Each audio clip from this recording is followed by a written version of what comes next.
esta situación. De imprevisto surge una situación donde tenemos que reaccionar y nosotros, como comunicadores, vamos a tener que jugar un papel importante en ese tipo de crisis.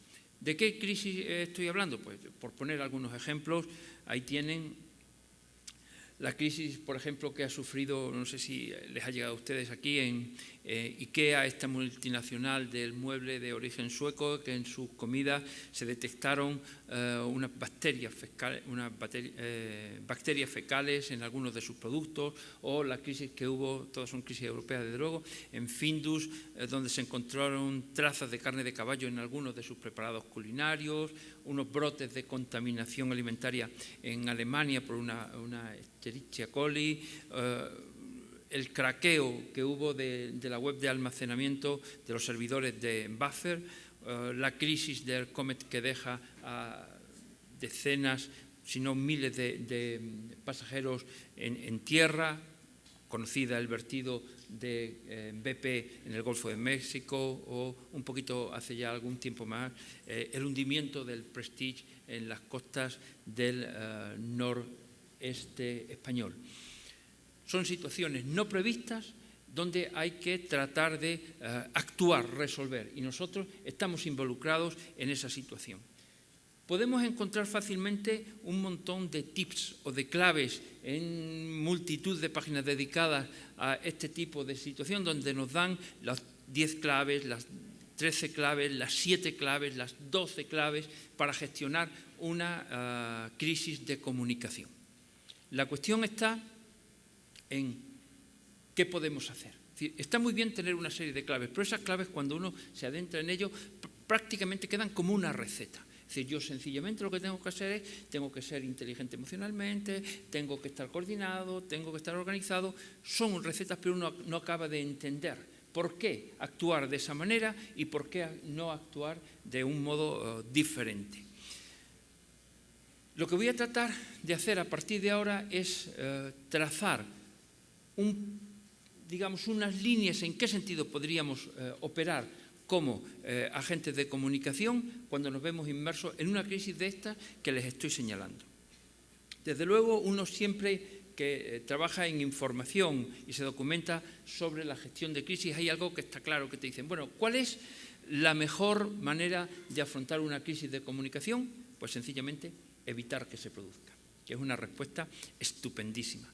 La cuestión está en que la propia definición de crisis excluye esta idea. Es decir, una crisis, por su propia naturaleza, no se puede producir. Me gusta la frase de Groucho Marx que dice: la principal causa del divorcio es el matrimonio. Bueno, pero es que las crisis de comunicación es eso, es decir, la principal causa de las crisis en nuestra empresa, en nuestra institución, es la propia actividad de la empresa y de la institución. ¿Cuál es el mejor modo de prevenirla? Pues dejar de actuar. No prestes el servicio y entonces no tendrás ningún problema. Eso no es posible. ¿Esto qué quiere decir? ¿Que no es posible la prevención? Bueno, a mí me gustaría más hablar de anticipación. Nosotros podemos hacer algo para anticipar la crisis que va a venir. La respuesta es claramente sí. Para entender en qué sentido nos podemos anticipar, y ahora aquí me voy a mover hacia los terrenos en los que me moví ayer en el ámbito de la construcción de la comunicación, es de nuevo girar en torno a una idea que algunas veces nos centramos y nos atrapa cuando estamos en el problema en una situación de crisis. Y es que tendemos a entender que el problema de la comunicación en esta situación de crisis tiene que ver con la información. Y es cierto que tiene que ver con la información, pero fundamentalmente, no únicamente con la información, y a veces, en muchas ocasiones, la información no tiene por qué ser lo más importante en la gestión de crisis. Al menos, ya digo, desde el punto de vista en el que nosotros vamos a construir el mensaje que queremos transmitir. La idea es, "Is the meaning stupid?". Extraído de la frase que usó Jack Carcaville en las elecciones de Estados Unidos cuando el padre, George Bush, padre, parecía absolutamente invencible. En 1992, Bill Clinton luchaba contra él y presentó en las oficinas de campaña un papel donde, entre 3 frases, una de ellas decía: es la economía estúpida. Queriendo decir, la clave está en la economía, usando como referente ese texto de Jacques Carcaville, yo señalo aquí, es el significado estúpido. ¿En qué sentido me refiero a esto? Cuando nosotros estamos en una situación de crisis, la lucha se va a producir en el plano del significado. Es cómo se va a entender, cómo se va a comprender esa situación. Y desde luego que aportando información no solamente se va a poder resolver. En este sentido, si me permiten, me remito a la conferencia del otro día donde establecía la distinción entre el significado literal y el significado intencional. Cuando nosotros nos centramos en la información, estamos buscando el significado literal. Vamos a tratar de describir qué es lo que está pasando con más o menos acierto, con más o menos coordinación, ya veremos cómo podemos gestionarlo. Pero, como se va a resolver en los clientes, en los usuarios, en los medios, esa crisis, como se va, no a resolver, donde se va a luchar en el plano del significado intencional. Esta gente, ¿qué es lo que pretende? Tienen un problema y están tratando de contarme algo. ¿Qué es lo que me quieren contar? ¿Por qué me lo quieren contar de esta manera? ¿Están tratando de ocultar algo? Ese juego de intenciones es fundamental. Desde luego, en un plano de relación interpersonal es relativamente fácil. Digamos que estamos bien entrenados a la hora de realizar cálculos intencionales. Pero cuando estamos hablando con audiencias muchas veces de miles de personas desconocidas, el juego de hacer el cálculo intencional se convierte en algo especialmente complejo. ¿A qué terreno les quiero llevar yo? Les quiero llevar al terreno en el que nosotros, como profesionales de la comunicación, vamos a tener que gestionar la crisis con una inteligencia que nos permita conectar con el sentir, con las emociones, con las percepciones, con los sentimientos de nuestra audiencia y reaccionar frente a eso. ¿Por qué? Porque desde luego la pregunta que se va a hacer la audiencia a las personas a las que nos dirigimos cuando estamos delante de ellos es: este personaje, este mae, ¿qué es lo que pretende? ¿Vale? Nuestra audiencia se va a formar un juicio sobre lo que está sucediendo a partir de la información que nosotros les presentemos. Pero esa información va a estar claramente sesgada, va a estar claramente filtrada por los prejuicios. Por los prejuicios, no prejuicios en el sentido tradicional de la palabra, sino por los juicios previos. De tal manera que cuando nosotros, como comunicadores, representantes de nuestra empresa o de nuestra institución, nos presentemos frente a nuestra audiencia, ¿qué es lo que vamos a tener enfrente? ¿Qué vamos a tener que luchar? Vamos a tener que luchar contra esos prejuicios. ¿Por qué? Porque sabemos que esos prejuicios funcionan ¿cómo? Funcionan como esquemas de comprensión, de tal manera que aquella información que nosotros estemos aportando va a ser procesada, entendida, comprendida, si me permiten, consumida de un modo diferente en función de cuál es la imagen o el juicio previo que se tiene sobre nuestra institución. Esos juicios previos, ¿cómo se elaboran? Bueno, pues se elaboran a partir de lo veíamos el otro día, de conceptos, de experiencia, incluso de percepciones estereotipadas sobre las empresas, sobre los políticos, sobre las instituciones. De tal manera que cuando una persona se enfrenta a un comunicador, a un vocero que está tratando de presentar algún tipo de información en una situación de crisis, esa información no es una información neutral, es una información que está absolutamente filtrada. ¿Por qué? Por la imagen que esa persona tenga de esa empresa, de esa marca, de ese político, de esa institución.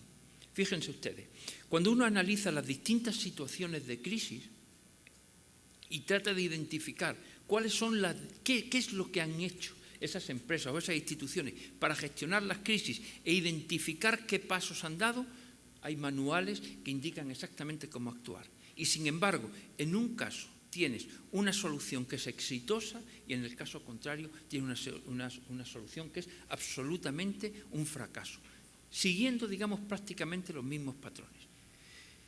Imagínense, en una crisis alimentaria posiblemente gestionada del mismo modo, del modo en que lo hizo IKEA, que lo consiguió resolver en Europa de un modo bastante razonable. Y estamos hablando de haber identificado bacterias de origen fecal en los alimentos, en los restaurantes de esta mega empresa de muebles.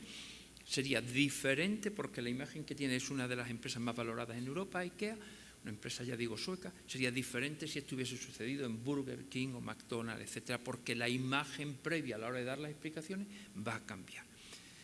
Si sabemos que lo que nosotros vamos a presentar, la respuesta que vamos a dar, está claramente condicionada por la imagen que tiene, cuando yo les planteaba a ustedes, vale, no podemos prevenir, pero sí podemos anticiparnos, ¿cuál tiene que ser la estrategia de anticipación? Estar prevenidos. ¿Cómo podemos estar prevenidos? Tenemos que estar prevenidos, y aquí es donde hay una labor precrisis, antes de que haya sucedido, en trabajar en una imagen corporativa o personal, en caso de que sean individuos concretos, sólida, creíble y coherente. De tal manera que el mejor modo de luchar, de prevenir, de anticiparse a una crisis es crear una solidez en nuestra institución, en nuestra empresa, o si estamos asesorando a un personaje público concreto, una solidez que nos va a asegurar que la respuesta ante la información que se aporta no va a ser una respuesta que va a activar determinados estereotipos. Este es un político y por tanto los políticos mienten, etcétera, y por ese motivo me diga lo que me diga, me aporte la información que me aporte con la estructura que quiera aportar, no le voy a creer. He activado los estereotipos y sabemos que si fallamos en el primer mensaje vamos a fallar posiblemente en el resto de la crisis. Por tanto, ¿cómo yo las anticipo? No cómo las prevengo, que no las puedo prevenir. ¿Cómo lo anticipo? Trabajando en esa imagen corporativa, en esa imagen de marca o en esa imagen del personaje, tratando de crear una imagen sólida, creíble, coherente, de tal manera que cuando yo presente la información, el referente que se va a tener, ¿cuál va a ser?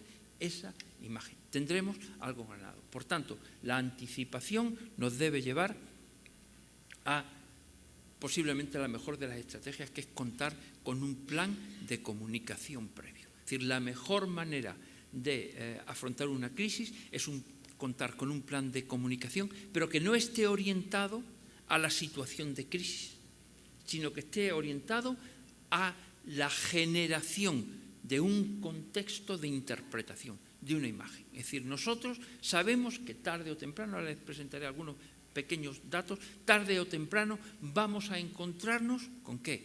Vamos a encontrarnos con una crisis debido a que el matrimonio es la principal fuente de divorcio, es decir, debido a que la propia actividad, por muy perfecta que sea, siempre va a encontrar algún fallo, el más inesperado, en la situación más inesperada, que nos va a llevar a una situación de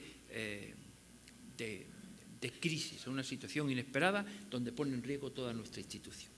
Contar con un plan de crisis orientado a fortalecer esa imagen de marca, esa imagen corporativa, es un elemento crítico para afrontar las crisis. Planes de comunicación, hay muchos y muchas y diferentes estrategias que podemos seguir. No me voy a detener en ello porque esto sería también, ya digo, motivo de otro elemento. Lo que sí es que cuando estoy hablando de un plan de comunicación en una institución, en una corporación, estoy hablando de que tiene que haber un elemento crítico que sea el generar una imagen que nos va a servir de contexto para interpretar la información. Curiosamente, en un estudio que se presentaba en 2012 de una consultora para empresas en España, que es el dato que conozco, el 40% de las empresas españolas, las grandes empresas, de las pequeñas empresas, en España pequeñas empresas, hablamos de empresas con menos de 20 empleados, para grandes empresas, el 40% de ellas carecen de un plan de comunicación. El 74% en concreto carece de planes de actuación en crisis, pero lo que es el dato más curioso de este estudio es que el 67,5% de las empresas que fueron estudiadas habían afrontado alguna situación de crisis donde los aspectos de comunicación eran críticos. Es decir, un porcentaje prácticamente 3 de cada 4 empresas habían vivido una situación de crisis. La anticipación, por tanto, tiene que estar orientada a fortalecer esa imagen que a nosotros nos va a aportar, digamos, un contexto, un referente, donde aquella información que se aporte, que nosotros demos a los consumidores, a nuestros clientes, sea interpretada sobre ese referente. Una vez que la crisis eclosiona, el problema es un problema de liderazgo. Es un problema de liderazgo. Vamos a entrar en una lucha.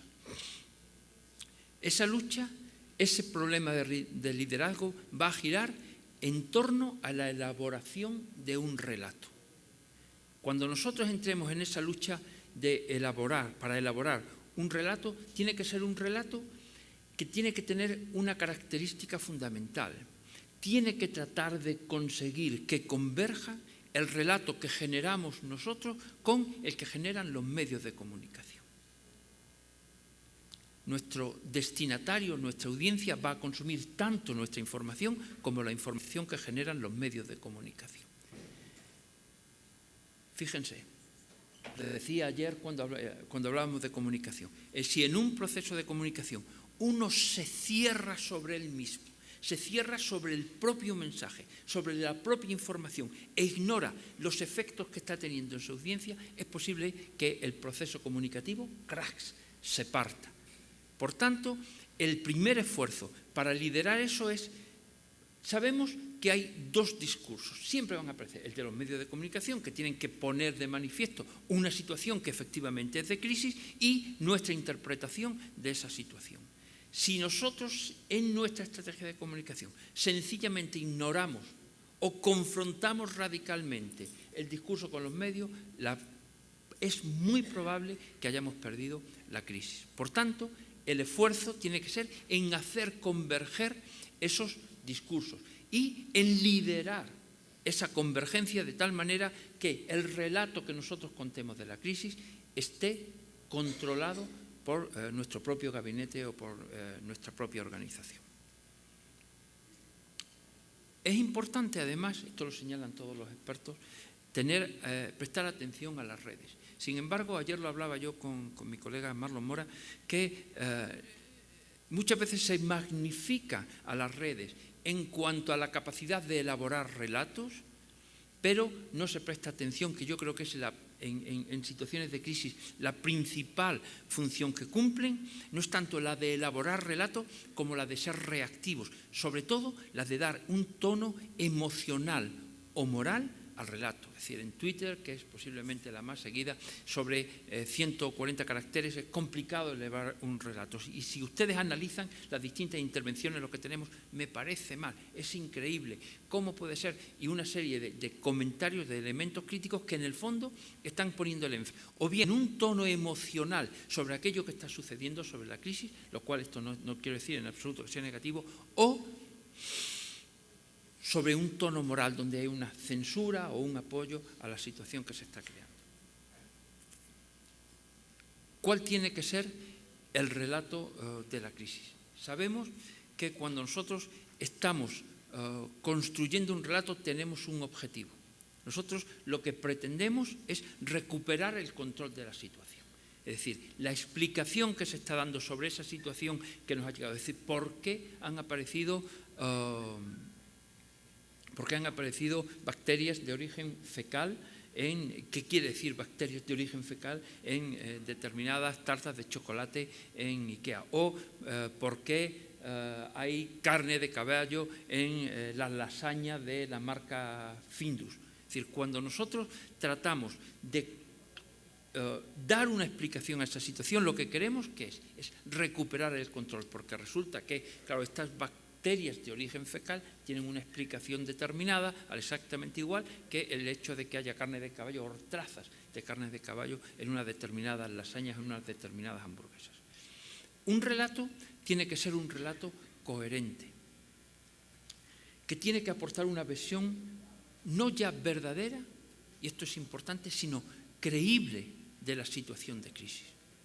Veremos que en gestión de crisis muchas veces es importante la veracidad, pero más importante o al menos tan importante como la veracidad, está la verosimilitud. Es decir, no solamente que algo sea verdadero lo que me cuentan, sino que eso, además de ser verdadero, sea creíble, que son dos elementos distintos. Desde luego, el relato debe contener claramente causas, consecuencias y, algo que es muy importante, y por eso es importante esa imagen corporativa, una serie de valores, un posicionamiento respecto de la situación. Esto es inaceptable, es intolerable, pedimos disculpas, etc. El relato de la crisis, dando explicación sobre las causas, dando explicación sobre las consecuencias, integrando los valores que se hayan creado en la imagen corporativa de la empresa, tiene que aportar una información que sea integradora y coherente. Los relatos los consumimos en un paquete. Si a nosotros como consumidores de información, como individuos que realizamos cálculos intencionales, se nos presenta una información deslavazada, esa información no es procesada. La gran ventaja de la lucha del liderazgo por el relato es que los humanos pensamos más que lógicamente, lo sabemos en psicología, pensamos en términos narrativos. Es decir, cuando a nosotros nos cuentan una historia, esa historia es procesada con muchísima más naturalidad que si nos van a presentar distintas piezas que luego yo tengo que integrar. Me referiré a ello un poquito más adelante.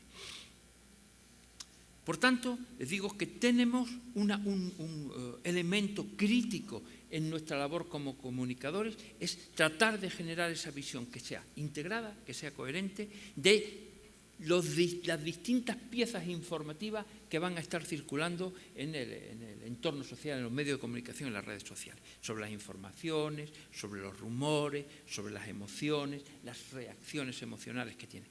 Además, nos vamos a encontrar con una situación en la que, en la mayoría de las ocasiones, informaciones, rumores y emociones tienden a ser contradictorias. ¿Cuáles deben ser los principios articuladores del relato que nosotros montemos, que nosotros organicemos? Tiene que tener causas y tiene que tener consecuencias. Pero hay una parte fundamental en el relato, en la lucha por el liderazgo en una situación de crisis, una parte que no es natural en la narración, que son las soluciones o unas propuestas de actuación. Fíjense, si nosotros pensamos que lo que consumimos en términos, digamos, la información que mejor podemos procesar los humanos es una información articulada en torno a una narración donde nos cuentan una historia, la historia tiene un inicio, un nudo, un desenlace, hay unas causas, hay unas consecuencias, pero nunca las historias incorporan soluciones o planes de actuación. En el caso de los relatos de crisis es fundamental. Esta es la situación que tenemos, esto es, se da una explicación y luego así es como vamos a actuar. Es fundamental. Fundamental atender a las emociones. Muchas veces la gestión de la crisis se juega en el plano de la información. Hay un principio básico que es, si hay personas involucradas, primero las personas, luego los papeles. La gestión de la emoción es fundamental. Es fundamental siempre en esta situación de crisis mostrar una actitud empática. Una actitud empática que te ponga en la perspectiva de la persona que se ha visto afectada, de tu cliente, etcétera, de tal manera que nos permita a nosotros conectar con ellos para que podamos dar un paso que es un paso crítico. En la gestión de crisis, la asunción de responsabilidades es fundamental. ¿Qué sucede? Que esa asunción de responsabilidades tiende a no valorarse. Es difícil que se valore. Es decir, este tipo me va a decir que sí, que reconoce la culpa, me va a decir cualquier cosa con tal de que yo lo crea. Sin embargo, si inicio el proceso, si desde el principio, en esa lucha por el liderazgo en la construcción del relato, yo trato de incorporar desde luego siempre las emociones, siempre esa perspectiva empática respecto de mi audiencia, tendré una parte de la crisis ganada. ¿Qué es lo que tengo que perseguir? Una definición de la situación. Fíjense, las cosas, sabemos, las cosas no son de un determinado modo. En términos cognitivos, sabemos que el entorno no está predefinido, sino que con las claves adecuadas una misma situación puede verse de una manera o de una totalmente distinta. Se pueden analizar cuáles son los actores, las acciones, las actuaciones de un modo o de otro. En nuestra lucha por ese relato, en el fondo lo que estamos tratando es de redefinir la situación desde la perspectiva que nosotros estamos tratando de defender. Y en esa redefinición de la situación siempre va a haber dos elementos. Uno, ya lo comentaba, el elemento de la veracidad. Pero el más importante es el de la verosimilitud. Aquello que se cuente, aquello que se narre, tiene que ser entendido y comprendido como que puede suceder, que puede haber sucedido. No solamente que real y efectivamente haya sucedido. Sobre la puesta en escena, desde luego, necesitamos relatos que estén elaborados, relatos que estén coordinados. Desde luego necesitamos una alta profesionalización, eso es lo que estoy diciendo. Pero sin embargo, en una situación de crisis hay algo que tenemos que afrontar claramente.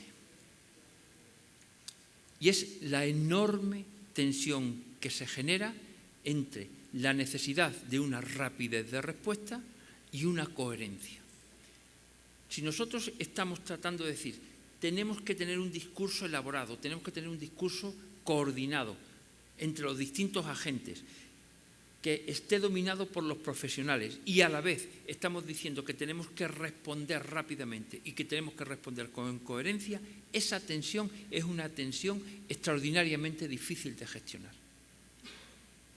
Especialmente porque en muchas ocasiones las empresas, las instituciones fallan a la hora de valorar la naturaleza real de la crisis.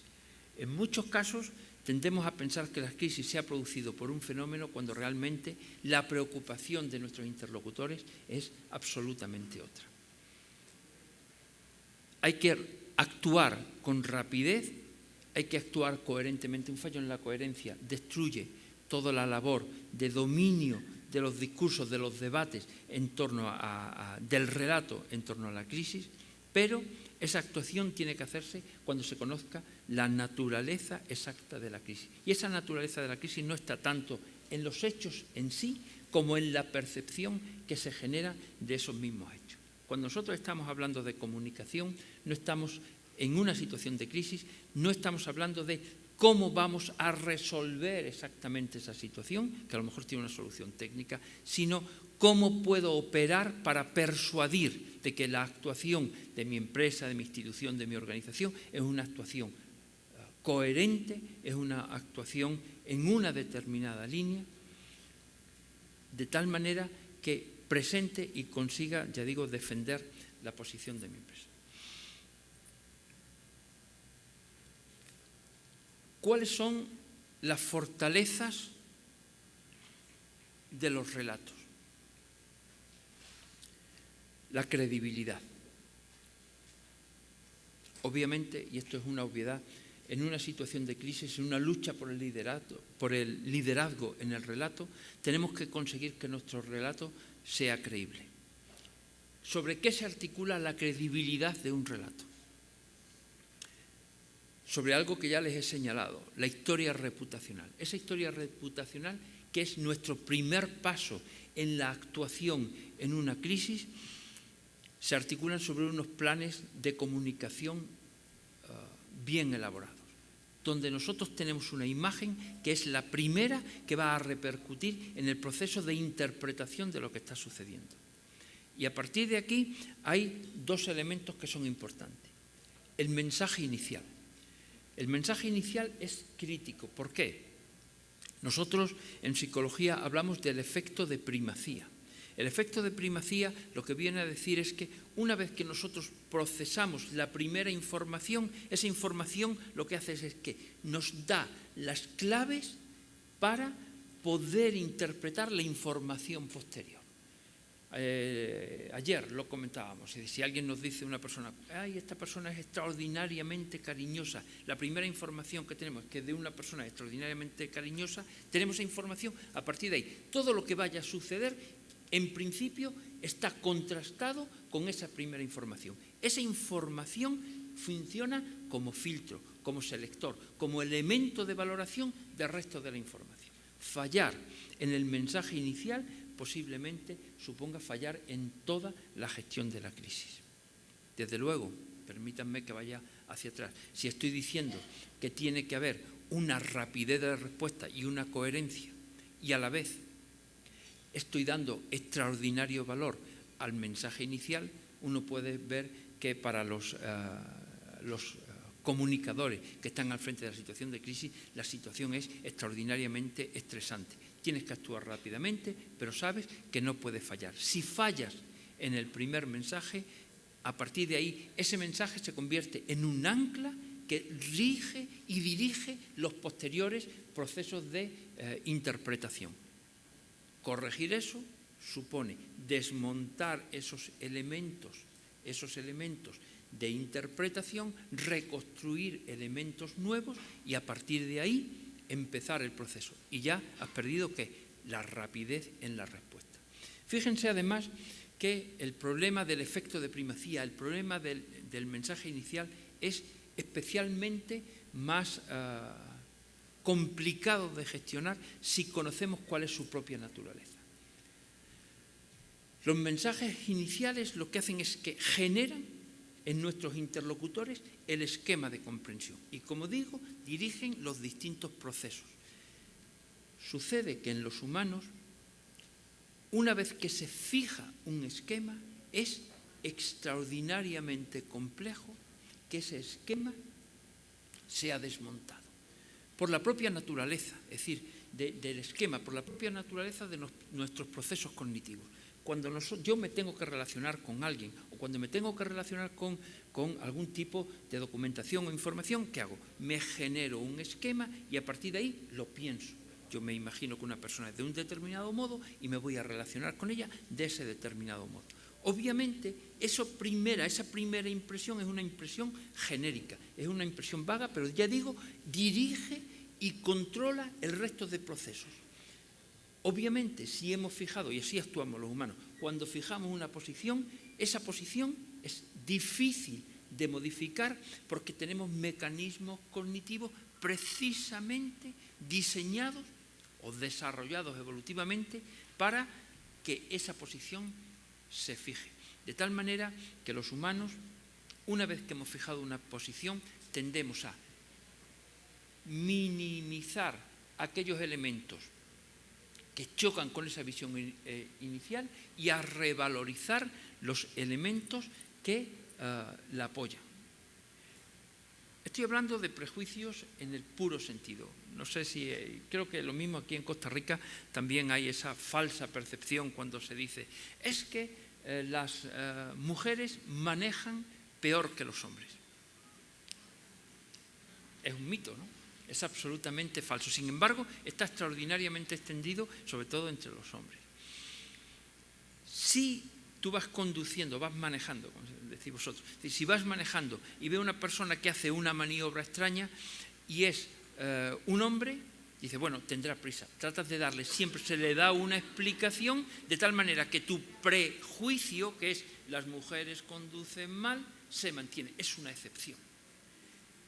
Si ha habido 20 hombres que han ido manejando mal y han ido interponiéndose, pues hay que ver hoy cómo está el tráfico, lloviendo, etcétera. La gente está más nerviosa, pero no se cuestiona el principio original. En cambio, en el momento en el que aparece una mujer que maneja mal, dice, ¿lo ves? Maneja mal. Tienes el ejemplo. Esto parece que es una cosa ridícula, pero así funciona. ¿Por qué? Porque los esquemas que tienen que tener una noción de pervivencia nos hacen a los humanos adherirnos a esas primeras propuestas y toda la información que nos encaje con ella es sobrevalorada y las que las cuestionan sencillamente son rechazadas como excepciones.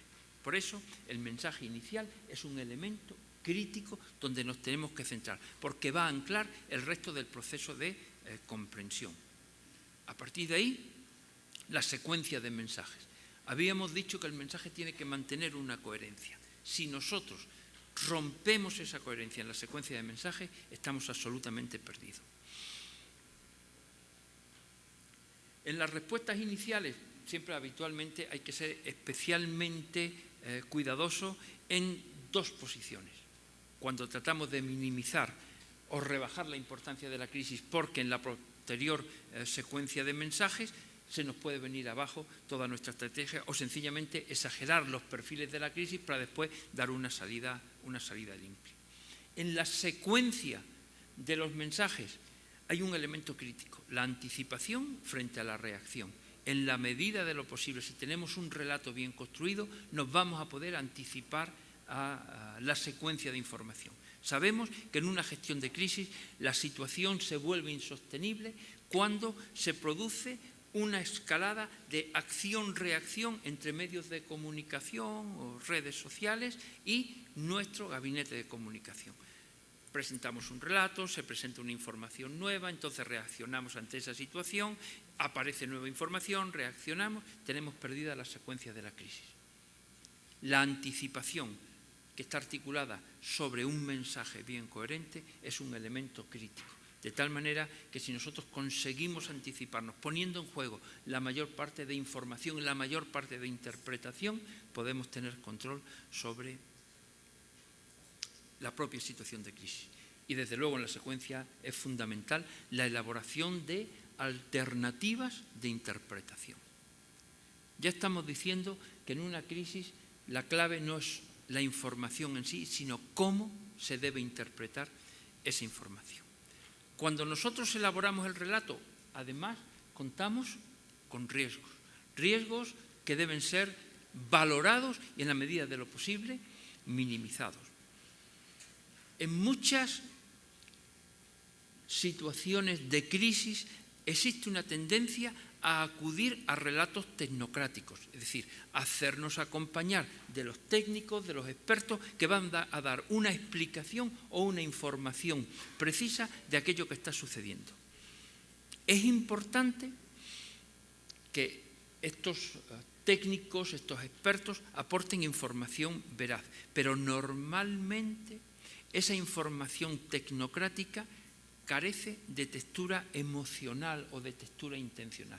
Esto es lo que sucede, te dan una explicación y ese relato, esa información no es consumida porque no está construida como un relato. Los relatos, es decir, la información tecnocrática, ya digo, no elaboran relatos, carecen de personajes, carecen de tiempo, carecen de circunstancias, carecen de intenciones.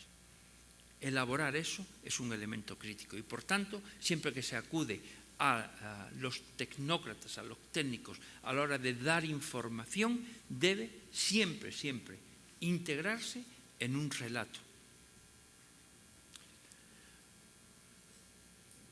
Habíamos hablado de la coherencia. Normalmente, hoy lo conversábamos en la comida, el problema que tenemos como comunicadores es que normalmente en una situación de crisis nos vamos a encontrar con distintos centros de decisión. Centros de decisión que actúan muchas veces por su propia iniciativa sin atender a los consejos que les estamos dando. En la construcción del relato, uno de los grandes riesgos es la descoordinación, la ausencia de una estrategia comunicativa. En la comida, por aquí estará la persona con la que estábamos hablando, se quejaba en una situación en un hospital que decía, pues si es que lo teníamos todo perfectamente planificado y la persona que tenía que aportar la información o el vocero se rompió y con todos los planes que teníamos previstos. Así poco podemos hacer. tratar de evitar que haya distintos centros de decisión es un elemento crítico y sobre todo que la información aparezca de un modo descoordinado. Finalmente, en el riesgo del relato está la trampa de credibilidad, es decir, aportar interpretaciones simplistas, la negación de hechos, aportar visiones parciales, hacen que nuestro discurso se vea absolutamente atrapado. El relato, decía, tiene que ser complejo, organizado y extraordinariamente profesional, pero tiene que ser un relato. Finalmente, la crisis no llegan, en la mayoría de las crisis de comunicación, la situación no llega a apagarse nunca, sino que sencillamente se va diluyendo. ¿Cuál es nuestra actuación ante el final de la crisis? Bueno, pues el principio de preparación de la siguiente, porque habrá una siguiente crisis de comunicación.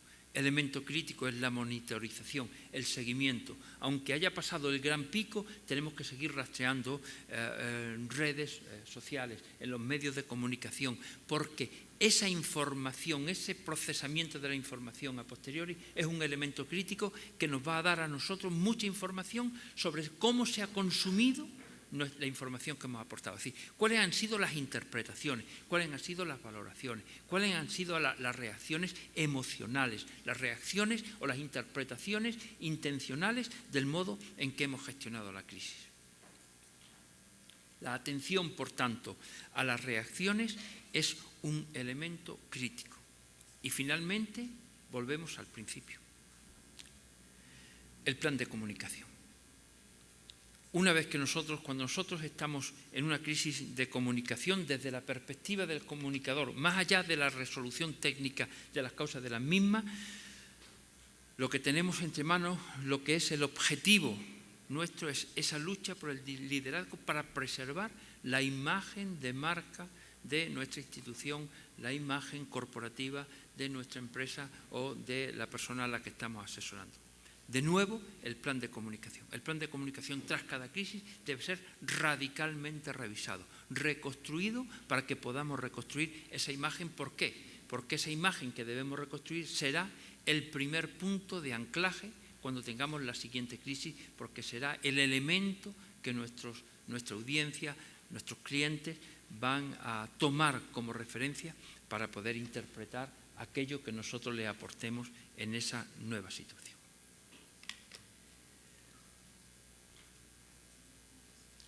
He tratado de indicarles en estos breves 45 minutos que el conocimiento que tenemos de los procesos comunicativos a nivel interpersonal también puede reflejarse en los procesos de comunicación no interpersonal, pero sí con grandes audiencias. La idea, de nuevo, en profesionales de la información que trato de transmitirles es que si bien la información es un elemento crítico en cualquier proceso de comunicación como en la situación de crisis, nunca debemos de dejar de prestar atención a los procesos de interpretación. Siempre los humanos, al igual que respiramos, interpretamos. ¿Y qué es lo que interpretamos? No ya códigos o señales, sino intenciones. En una crisis de comunicación, lo que hacemos es luchar por el liderazgo de la interpretación de esas intenciones. Si conseguimos crear un relato que lidere, que podemos decir manipule en un sentido no negativo, que permita redirigir esos procesos de interpretación, estaremos en la buena vía como comunicadores para gestionar de modo eficaz esa crisis. Muchas gracias.